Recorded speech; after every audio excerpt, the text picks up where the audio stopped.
La Pacifique des Jeux. Par définition, le nautique, c'est l'endroit où il faut être. Teva Plichard et Emmanuel Versace le savent depuis longtemps. La saison voile démarre en décembre et tous les marins sont présents.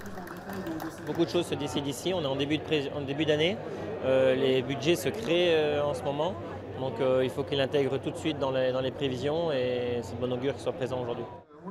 Le Grand Prix Pacifique des Jeux épisode 2 aura donc bien lieu. Il sera moins concentré que le premier, passant de 6 à 8 jours de régate, permettant des temps de pause pour les équipages.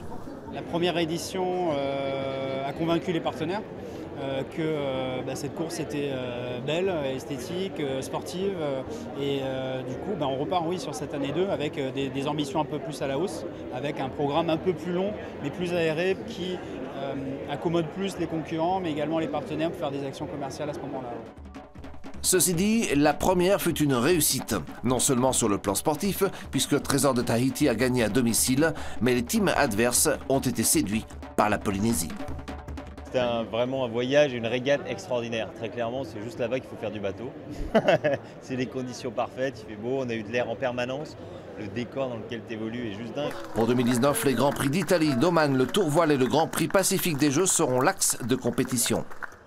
C'est bien que ça s'inscrit dans le World Diam Tour. C'est un circuit qu'on a créé cette année et qui a été reconnu par la Fédération internationale. Donc 2019 sera un vrai titre de champion du monde. L'enjeu pour Teva sera donc d'être présent en Europe et à Oman, car la Polynésie, avec cette réussite du premier Grand Prix, mériterait un titre de champion du monde aussi pour ses marins.